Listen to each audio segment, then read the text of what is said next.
tidak melanggar awil-awil keparaan. Semua menyatakan bahwasanya dia itu melanggar paragraf yang awil-awil. Tidak ada satupun yang saksi yang meringankan. Jadi itu tegas dinyatakan dalam surat ini. Ini ada surat keputusan Paruman Kota Desa yang tanggal ini bulan Februari tahun 2020. Saya ingin membacakan dulu poin-poinnya saja kesaksian biar masyarakat itu tahu dan jelas. Paruman Kota Desa tidak ujung-ujung membuat putusan seseorang melanggar paragraf atau awil. Jelas. Yang pertama, keterangan saudara Imawe Swendra yang kebetulan mantan sekretaris BP Guadiabi tanggal 26 Desember 2019. Poinnya apa yang dinyatakan oleh saudara Imawe Swendra adalah beberapa hal penting yang disampaikan oleh saksi adalah bahwa saksi tidak pernah mempersoalkan lembaga BP Guadiabi di lembaga.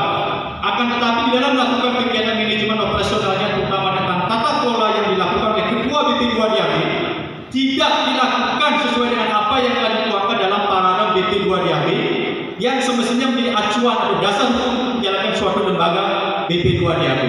Itu poin penting. Selanjutnya menurut saksi dengan Swendra, kedua meninggalkan BP Guadiabi selama kurang lebih setahun tanpa alasan jelas dan ini sudah melanggar paragraf pasal 11 poin 3 tentang disiplin kerja. Selalu mencari pembenaran dalam banyak hal. Mengangkat berkuasa sendiri tanpa melalui prosedur yang benar, indikasi pelanggaran paragraf pasal 22.5. Menunjuk sekretaris tanpa melalui proses, padahal mengangkat dan memberikan tugas adalah prajurit guru desa berdasarkan rekomendasi pihak desa adat. Hal ini diatur dalam paragraf pasal 12.4. Menyusun dan mengeluarkan gaji garis miring insentif tanpa melibatkan pimpinan yang lain, memposting permasalahan yang terjadi di BP Guadiabi serta menjelek-jelekan pengurus lain hanya berdasarkan asumsi dan aduan yang justru menyebabkan rusaknya citra pengurus BP Guadiabi. Dengan berbagai pelanggaran yang disebutkan di atas, maka menurut saksi saudara terlapor sudah tidak layak lagi untuk memimpin BP Guadiabi dan sudah ada indikasi memenuhi unsur pelanggaran terhadap pasal 14 huruf F paragraf BP Guadiabi. Ini adalah kesaksian daripada saudara Imawe Swendra yang kebetulan mantan sekretaris BP Guadiabi. Selanjutnya izinkan saya membacakan kesaksian pengawas internal yang mengawasi BP Guadiabi. Dalam hal ini adalah Dane Giromedi Kusuma dan Bapak Nengah Kantun. Saksi pengawas intern memberikan jawaban bahwasanya pada dasarnya semua pengawas sudah melaksanakan tugas sesuai dengan tugas dan fungsi yang mengacu pada aturan dalam paragraf.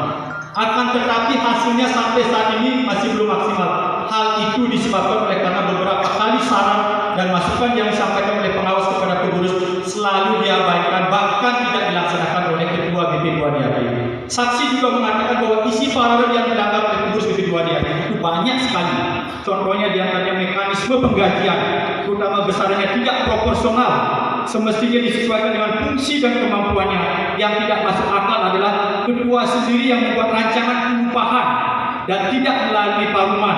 Draft rancangan pengupahan tidak ada SK, tetapi itu masih diberlakukan sampai sekarang. Pembagian insentif mekanismenya tidak sesuai dengan asas transparansi jasa produksi, besarnya tidak sesuai dengan paragraf padahal sudah dikasih masukan ke ketua. Segala kegiatan pembangunan tidak melalui RK RAPB, membuat glamping tidak ada perencanaan, pemappingan parkir yang menelan biaya ratusan juta anggarannya dibuat oleh Ketua BP Guadiabi, semestinya tim teknis yang membuat. Divisi infrastruktur dalam hal ini Insinyur Idris Pujana sama sekali tidak tahu rencana dan juga anggaran tentang pemappingan parkir. Saksi juga menjelaskan bahwa KDA menyarankan agar dalam proses pembuatan draft gaji harus sesuai dengan pengawas, akan tetapi sampai saat ini tidak ada tangan pengawas. Semua insentif dibagikan oleh ketua sehingga saksi itu bersifat emergensi, jadi pengawas tidak mempersoalkan.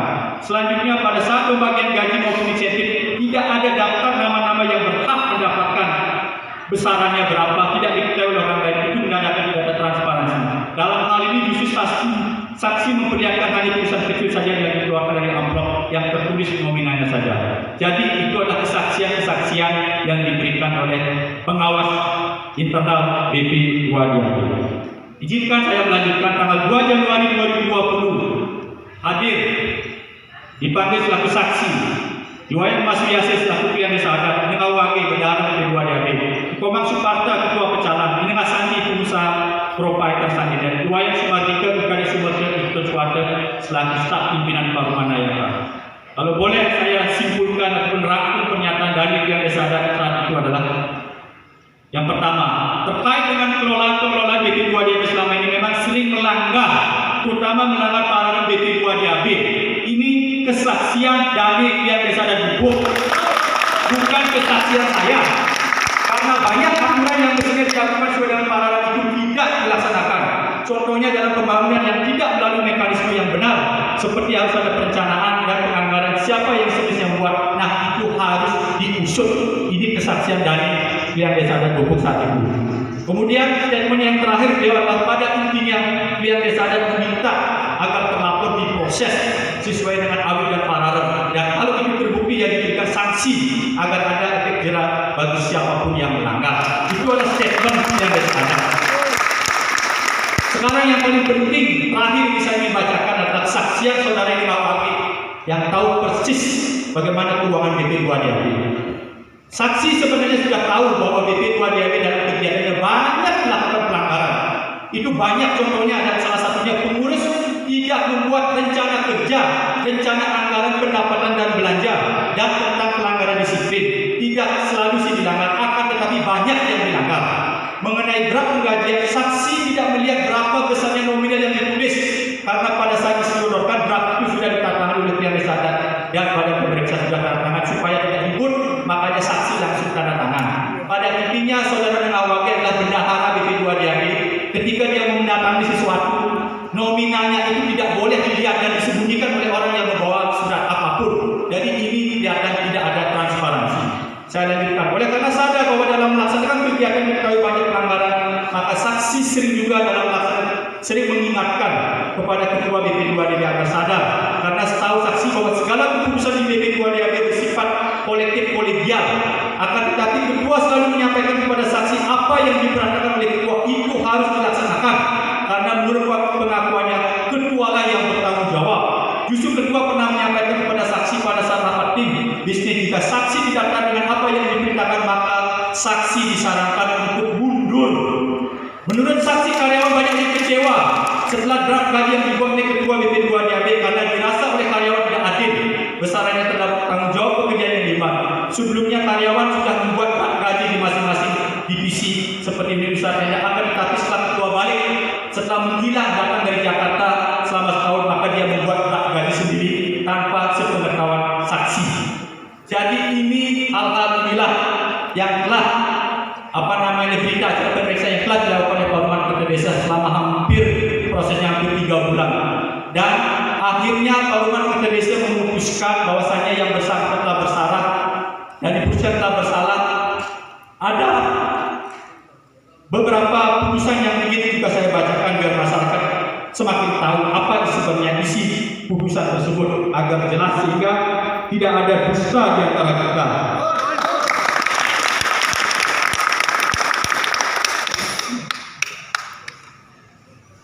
Paruman Kerja Desa telah memutuskan menetapkan yang pertama, lagi pihak desa adat mengembalikan saudara Gede Putra Arnawo ke Banjarnegara Pusat untuk diserahkan kepada Krama Banjarnegara Pusat, apakah akan ditetapkan atau diganti sebagai salah satu putusan Paruman Ayaka karena itu merupakan hak dari Krama Banjarnegara Pusat sendiri. Yang kedua, melalui pihak desa adat menonaktifkan saudara Gede Putra Arnawo dari putusan BP2 DAB. Ketiga, meminta maaf secara tertulis kepada Ibu Murah SH dan pihak desa adat serta dibuat tebusan ke beberapa lembaga yang ada di desa dan hukum. Keempat, meras cipta Pura Desa dan Hukum dan disaksikan oleh prajurit Pura Desa dan Hukum. Yang kelima, keputusan ini sudah harus dilaksanakan paling lambat 2 minggu setelah keputusan ini ditandatangani. Yang keenam, demikian keputusan dibuat agar dapat dilaksanakan demi tertib dan amannya desa dan hukum yang kita cintai bersama. Putusan ini sudah ditandatangani oleh Dr. Ranus Sibidis selaku Ketua Paruman Kerja Desa tanggal 15 Februari 2020. Tapi sampai saat ini putusan itu belum dieksekusi. Pertanyaannya ada apa? Kami dari Aliansi Perubahan Hukum mengawal bagaimana marwah awil-awil dan paralel itu bisa dilaksanakan. Kami bukan orang-orang yang kurang kerjaan. Kami banyak kesibukan. Saya banyak kesibukan di Denpasar. Tetapi demi di desa saya pulang. Demi di desa. 3 tahun saya bayar di Bubuk, 1 sen pun tidak pernah saya mau terima. Namanya uang transport, namanya insentif dari BP2DB. Selalu saya kembalikan, karena saya sudah punya pekerjaan lain di Denpasar. Tidak ada yang saya punya mencari makan di desa. Jadi hari ini kita akan kembali kawal, karena pihak desa ada saat pertemuan 3 hari yang lalu, hari Sabtu yang lalu sudah menyatakan bahwa rapat hari ini hanya membacakan putusan Parlemen Kota Desa. Salam perubahan. Matur sesama ada desa sama. Indonesia dapat tujuan uang yang sudah untuk para masyarakat. Om Santi Santi Satu. Suksema.